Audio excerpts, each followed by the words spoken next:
સમાચારો પર નજર કરીએ તો ગીર સોમનાથ કલેક્ટર ડીડી જાડેજાની બદલી કરવામાં આવી છે। ગીર સોમનાથના કલેક્ટરની બદલી ગુજરાત સ્ટેટ બાયોટેકનોલોજી મિશનમાં ડાયરેક્ટર બન્યા છે। ત્યારે એનવી ઉપાધ્યાય બન્યા છે Gir સોમનાથના collector.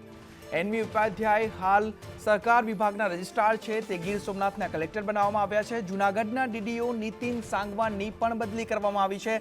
Employment training Gandhinagar ખાતે તેમની બદલી કરવામાં આવી છે। ત્યારે સીએમ કાર્યાલયમાંથી એચપી પટેલની પણ બદલી કરાઈ છે। એચપી પટેલ જૂનાગઢના ડીડીઓ બન્યા છે। ત્યારે એચપી પટેલ હાલ ઓફિસર ઓન સ્પેશિયલ ડ્યુટી છે, તેઓને જૂનાગઢના ડીડીઓ બનાવવામાં આવ્યા છે। આ તમામ બદલીઓ કરવામાં આવી છે।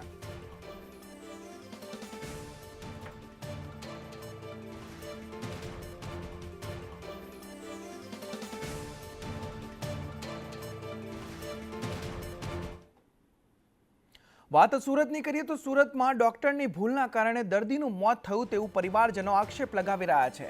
સુરતની શેલ્બી અને નવસારીની આઈએનએસ પ્લસ સામે આરોપ મૂકવામાં આવ્યો છે। પથરીના દર્દીના ઓપરેશનમાં ચૂક થઈ હોવાનો પરિવારજનો આરોપ લગાવી રહ્યા છે।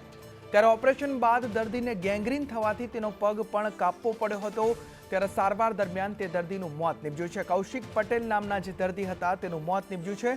30 લાખનો ખર્ચ કરવા છતાં તે દર્દી બચી શક્યો નથી। ત્યારે પરિવારે કોર્ટમાં 70 લાખનું વળતર માંગતી અરજી કરી છે। આ જે મૃત વ્યક્તિ છે કૌશિક પટેલ, તેની સગી બેન જે પરિણીત છે, તેમણે આ લડતને હાથમાં લીધી અને દેન આફ્ટર એ કેસ અમે સુરત કન્ઝ્યુમર કોર્ટની અંદર અમુક ડોક્ટર્સ, શેલ્બી હોસ્પિટલની બેદરકારી, આઈએનએસ હોસ્પિટલ નવસારીની બેદરકારી સામે અમે કેસ દાખલ કર્યો છે કે મોટી ધરખમ રકમ અમે ચૂકવ્યા, બિલો છે બધા એ ચૂકવ્યા પછી 32 થી 35 લાખનો ખર્ચો કર્યા પછી પણ અમારું વ્યક્તિ પથરીની બીમારીથી ગેંગ્રીન સુધી અને અસંખ્ય ઓપરેશન થયા પછી પણ બચી ખાતે ડોક્ટર જેની ગાંધી જે સેલ્બી હોસ્પિટલમાં છે અને ત્યાં આવે છે વિઝિટ કરવા, એમણે મારા ભાઈને ઇન્જેક્શન આપ્યું હતું, જેના કારણે મારા ભાઈને પેટની તકલીફ અને પગની તકલીફ વધી ગઈ હતી અને પગ બંધ થઈ ગયો હતો। એની વધુ સારવાર માટે એમણે અમને નવસારીથી અહીંયા સુરત સેલ્બી હોસ્પિટલમાં દાખલ કરાવેલા અને મારા ભાઈના એ દરમિયાન એ લોકો એક અઠવાડિયાની અંદર 7 થી 8 ઓપરેશનો મારા ભાઈના પગ અને પેટમાં કર્યા હતા અને એની ગંભીર બેદરકારીથી મારા ભાઈનો પગ ગુમાવ્યો છે। એણે પગ કાપવાની વારી આવી છે અને અત્રે આ બધી સારવાર દરમિયાન મારા ભાઈને 14 ડિસેમ્બરના વધુ માહિતી સાથે સંવાદદાતા આઝમ સાલે જોડાઈ ગયા છે। આઝમ, આ મુદ્દે શું છે વધુ માહિતી? આખો બનાવ જે છે પેટના દુખાવાના દર્દી આવે છે હોસ્પિટલના અંદર સારવાર માટે, એ પોતે મેડિકલના વ્યવસાય સાથે સંકળાયેલો હતો કારણ કે મૃતક કૌશિક પટેલ ખુદ એક એમઆર હતા। પથરીના દર્દી તરીકે એમને ઓપરેશન કરવામાં આવે છે, ત્યારબાદ એમને ગેંગ્રીન થાય છે અને પગ કાપવા સુધીનો વારો આવે છે। તેમ છતાં પણ એમનો જીવ નથી બચતો અને દર્દી કૌશિક અરવિંદભાઈ પટેલનું સારવાર દરમિયાન મોત નીપજવા પામે છે। રૂપિયા 30 લાખથી વધુનો ખર્ચો પરિવારે કરી નાખ્યો, પરંતુ પરિવારનો મોભી બચી ના શક્યો હતો। એકનો એક કમાવાનો સ્ત્રોત હતો કૌશિક પટેલ। રૂપિયા 70 લાખનું વળતર માંગતી કોર્ટમાં અરજી કરવામાં આવી છે। સુરતની કન્ઝ્યુમર કોર્ટે આ અરજી મંજૂર પણ કરી દીધી છે। મહત્વની વાત છે કે 2 હોસ્પિટલ અને 4 ડોક્ટર સામે આરોપ કરવામાં આવ્યા છે, જેમાં સુરત શહેરની નવયુગ કોલેજ નજીક આવેલી શેલ્બી હોસ્પિટલ અને નવસારીમાં આવેલી આઈએનએસ પ્લસ સામે આ ગંભીર આરોપ કરવામાં આવ્યા છે। જી, સમગ્ર માહિતી બદલ આભાર આઝમ। તો આ તરફ પોરબંદરમાં અપહરણના કેસમાં આરોપીનું રિકન્સ્ટ્રક્શન કરવામાં આવ્યું। હિરલબા જાડેજાના બંગલે આરોપીનું રિકન્સ્ટ્રક્શન કરવામાં આવ્યું। પોલીસે હિતેશ ભીમા આડેદરાનું રિકન્સ્ટ્રક્શન કરાવ્યું છે। કચડી ગામે અપહરણની ફરિયાદ નોંધાઈ હતી અને ફરિયાદના આધારે પોલીસે ઊંડાણપૂર્વક તપાસ કરી અને તપાસ દરમિયાન પોલીસને અનેક પુરાવા પણ મળી આવ્યા। આગામી દિવસોમાં મોટા ખુલાસા થવાની પણ સંભાવના છે। ત્યારે હિરલબાની તબિયત ફરી લથડતા તેઓને રાજકોટ ખસેડવામાં આવ્યા છે।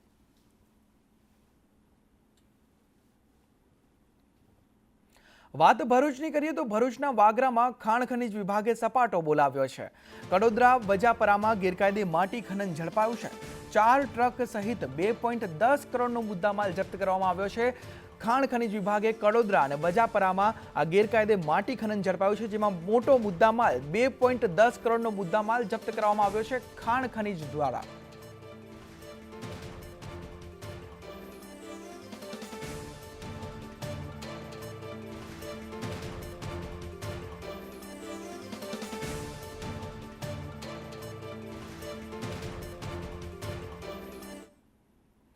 તો તો વડોદરામાં વિશ્વામિત્રી નદી કિનારે આગ લાગવાની ઘટના બની છે. મંગલ પાંડે બ્રિજ પાસે કચરામાં આગ ભભૂકી છે.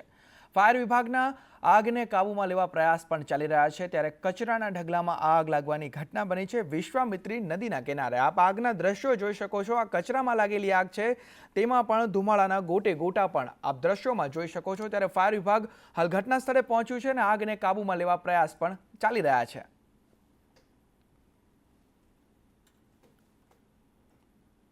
તો આ તરફ વડોદરાના વાતાવરણમાં અચાનક પલટો આવ્યો છે. ભારે પવનને પગલે ધૂળ અને ડમરીઓ ઉડી રહી છે. ધૂળની ડમરીઓ ઉડવાથી વાહન ચાલકોને મુશ્કેલી પડી રહી છે. ત્યારે ઠંડા પવનથી ગરમીમાંથી પણ શહેરીજનોને રાહત મળી રહી છે. હવામાન વિભાગ દ્વારા આગાહી કરવામાં આવી છે. અંબાલાલ પટેલ દ્વારા આગાહી કરવામાં આવી છે કે આગામી સમયમાં પ્રી મોન્સૂન એક્ટિવિટી સક્રિય થશે, જેવું દેખાઈ રહ્યું છે. ત્યારે હાલ વડોદરામાં પણ વાતાવરણમાં અચાનક પલટો આવ્યો છે અને ધૂળની ડમરીઓ ઉડી છે અને તોફાન સર્જાયું હોય તેવા દ્રશ્યો સામે આવ્યા છે, જેના કારણે વાહન ચાલકોને હાલાકી પડી રહી છે.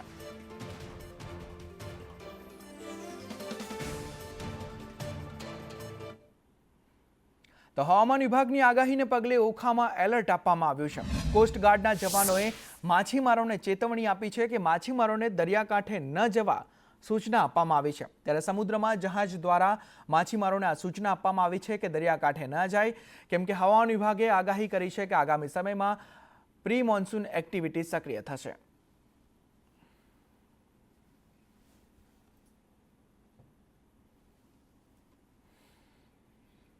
તો આ તરફ જામનગરના દરિયાકાંઠાના વિસ્તારમાં ભારે પવન ફૂંકાયો છે.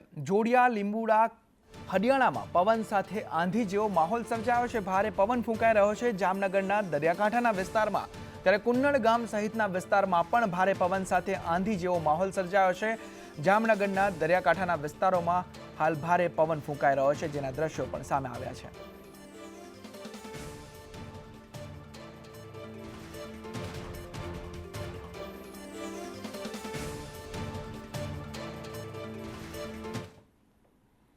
વાત અમદાવાદની કરીએ તો અમદાવાદમાં આઈપીએસ અધિકારીઓની મનમાની સામે આવી છે. સરકારી ક્વાર્ટર્સમાં 15 ફૂટ ઊંચા પતરા નાખી દીધા છે અને ઊંચા પતરા નાખવાથી બાજુની જે સોસાયટી છે તેના રહીશો પરેશાન થયા છે.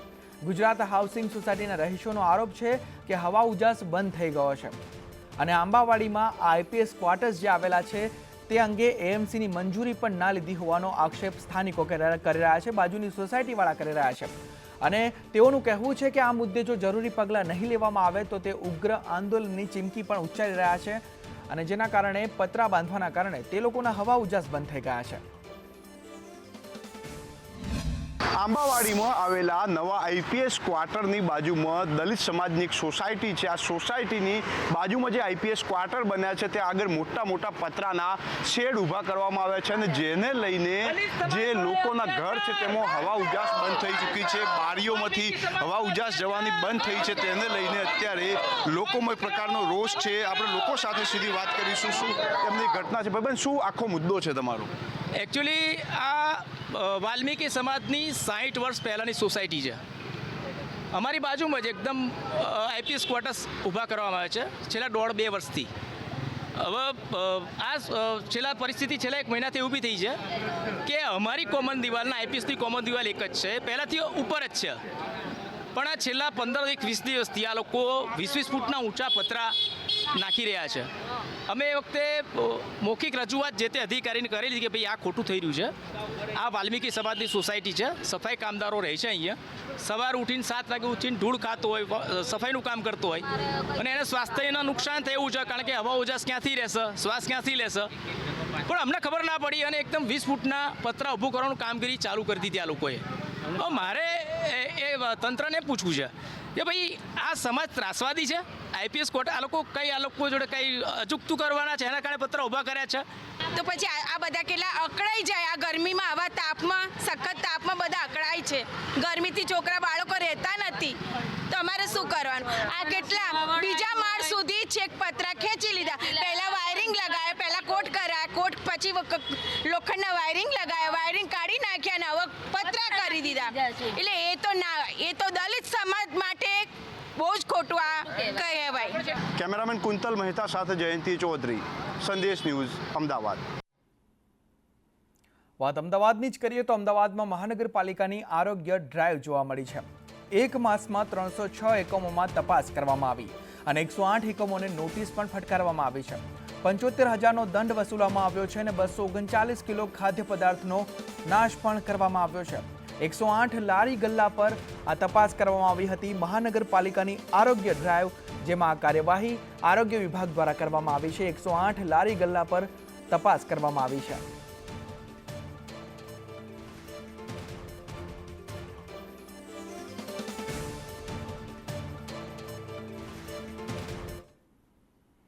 તો આ તરફ માતરના રતનપુર હિન્દુઓના વરઘોડા વિવાદનો જે મુદ્દો હતો, તેમાં ગ્રામજનો સાથે હિન્દુ ધર્મ સેનાના પ્રદેશ અધ્યક્ષે મુલાકાત કરી. રાજન ત્રિપાઠીએ હિન્દુઓને મળી સમગ્ર મામલે ચર્ચા કરી છે અને આગામી સમયમાં અશાંત ધારો લાગુ કરવા આંદોલન કરશે તેવું પણ તેમના દ્વારા કહેવામાં આવ્યું છે. સોમવારે કલેક્ટર અને એસપીને આવેદનપત્ર પણ આપવામાં આવશે. મુસ્લિમોએ હિન્દુઓને આપેલ ધમકી મુદ્દે આવેદનપત્ર આપવામાં આવશે, ત્યારે રતનપુર હિન્દુઓના વરઘોડા વિવાદના મુદ્દે આ કાર્યવાહી તેઓ દ્વારા કરવામાં આવશે. આવેદનપત્ર આપવામાં આવશે. પોલીસ અધિકારીઓ ત્યાં હતા, છતાં પણ એ મિટિંગમાં, શાંતિ સમિતિ મિટિંગમાં એ લોકો એવું કહે છે કે જ્યાં ચોકમાં તમે લોકો ગરબા રમશો, તમારો ધાર્મિક ઉત્સવ કરશો, તો અમે બી તમારા અંબે માતાના મંદિરની સામે આવીને તાજિયા રમીશું. તો શું આ તાજિયા અંબે માતાના મંદિરમાં તાજિયા રમવા માટે મંદિર બનાવ્યું છે? કે આ દેશ ભારત છે, હિન્દુઓનો દેશ છે, હિન્દુ બહુમતી સંખ્યક છે, છતાં પણ અમે શાંતિથી રહીએ છીએ, રહેવા દઈએ છીએ. તમે અમને હરી ના કરો. આ દેશમાં અત્યારે શાંતિથી જીવો છો તો જીવો, બાકી તમે અંબે માતા મંદિર સામે તાજિયા રમવાની જે વાત કરી છે ને, તો હિન્દુ સાખી નહીં લે અને સહન નહીં થાય. અમારા ધાર્મિક જે જગ્યા છે ને, એ આગળ ચિકનની દુકાનો, મરઘીની દુકાનો, મચ્છીની દુકાનો, બધી મંદિરની અડીને એમને દુકાનો બનાવી દીધી, પણ આજ લગીને કોઈ દિવસ અમે કોઈ ઓબ્જેક્શન ઉઠાવ્યો નહીં. એમની કોઈ નમાજ હોય કે કોઈ બી એમનો તહેવાર હોય, કોઈ દાડો અમે કોઈ ઓબ્જેક્શન નહીં ઉઠાવ્યો. પણ અમારા દરેક તહેવાર, દરેક વસ્તુમાં એમને ઓબ્જેક્શન ઉઠાવેલો જ છે. વરઘોડો હોય કે ગણપતિનો હોય, મોમેરું આવ્યું હોય, જોન ઉતારો એ આગળ ભાગોરે આપવામાં આવે છે, તોય એમને નમળે છે.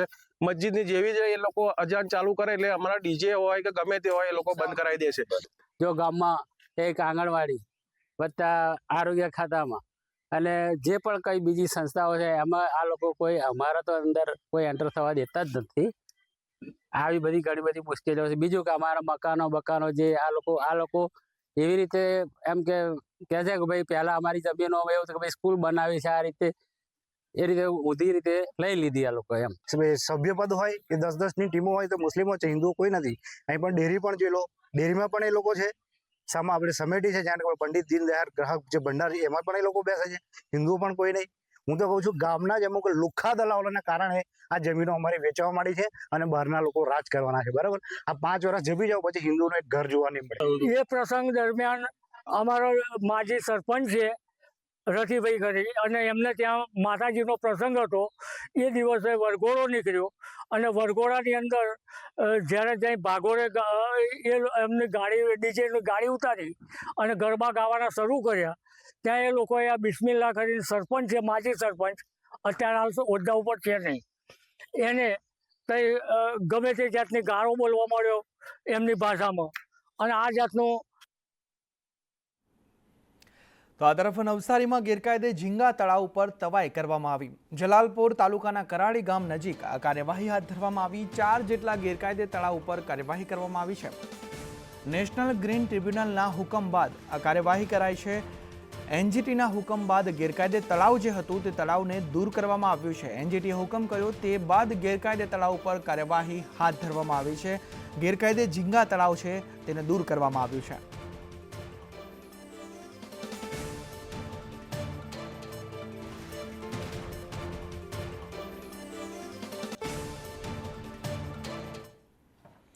તો હવે સ્કૂલ ઓફ એક્સલન્સ હેઠળ સ્કૂલો સ્માર્ટ બનશે.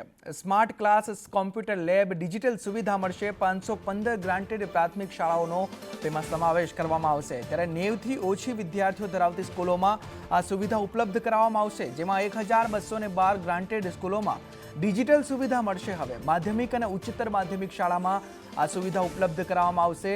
સ્માર્ટ ક્લાસ, કોમ્પ્યુટર લેબ અને ડિજિટલ સુવિધા આ શાળાઓમાં ઉપલબ્ધ કરાવવામાં આવશે. 90 બાળકોથી પણ અંદર હોય આવી શાળાને પણ સ્માર્ટ ક્લાસ અને કમ્પ્યુટર લેબ વગેરેની સુવિધા આપી એવો એક ઠરાવ કરવામાં આવ્યો છે.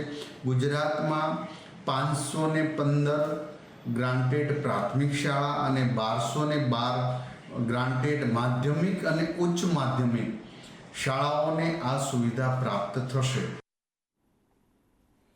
તો ગુજરાત રાજ્ય યોગ બોર્ડ દ્વારા મેદસ્વીતા મુક્ત ગુજરાત અભિયાન હાથ ધરાયું છે. ત્યારે નવસારીમાં યોગ શિબિરનું આયોજન કરાયું હતું, જેમાં સમગ્ર જિલ્લાના લોકો મોટી સંખ્યામાં ઉપસ્થિત રહી યોગ અભ્યાસ કર્યો હતો અને મેદસ્વીતાથી મુક્તિ મેળવવા યોગ અભ્યાસને નિત્યક્રમ બનાવવાના પ્રણ લીધા હતા. ત્યારે નવસારી શહેરના 5 કેન્દ્રો ઉપર પ્રશિક્ષિત યોગ ટ્રેનરો દ્વારા વિશેષ યોગ અભ્યાસ કરાવવામાં આવશે, જે અભ્યાસ દ્વારા મેદસ્વીતામાં ચોક્કસ ઘટાડો થાય તેવા પ્રયત્નો પણ કરવામાં આવશે.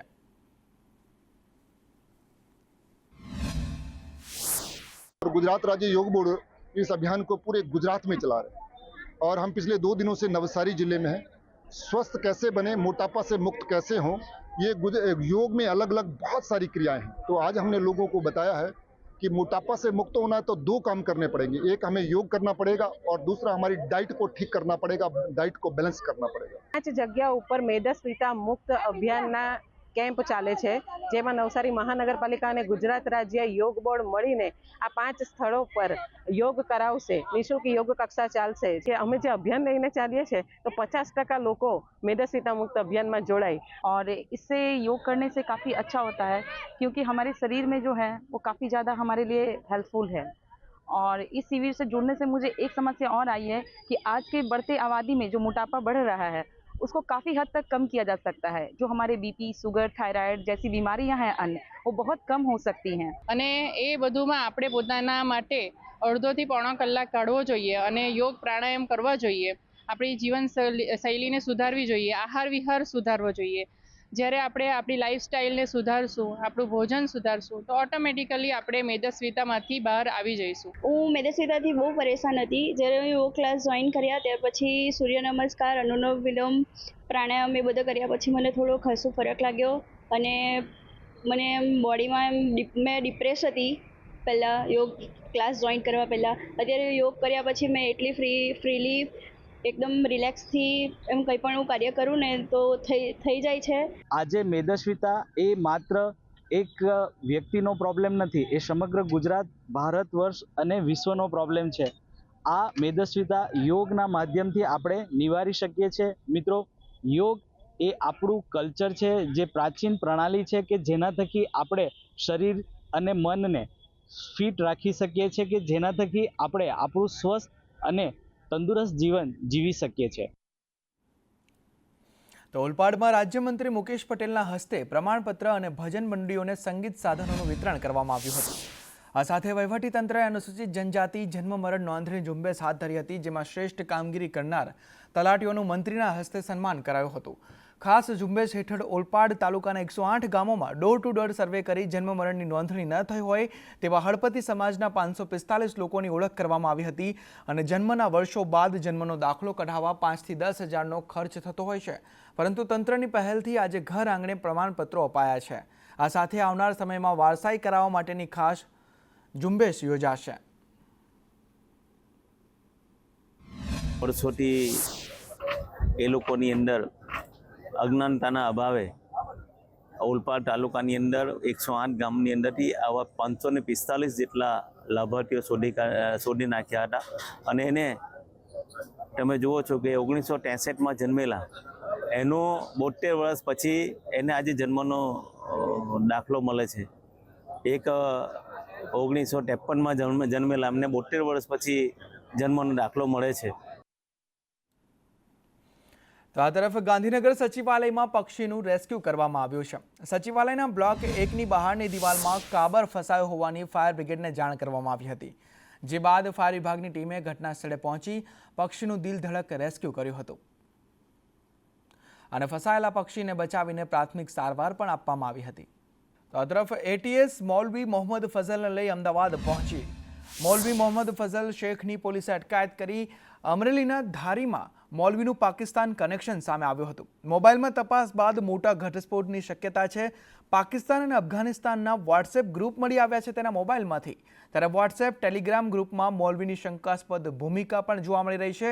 ત્યારે એટીએસ તે મૌલવીને લઈને અમદાવાદ આવી છે.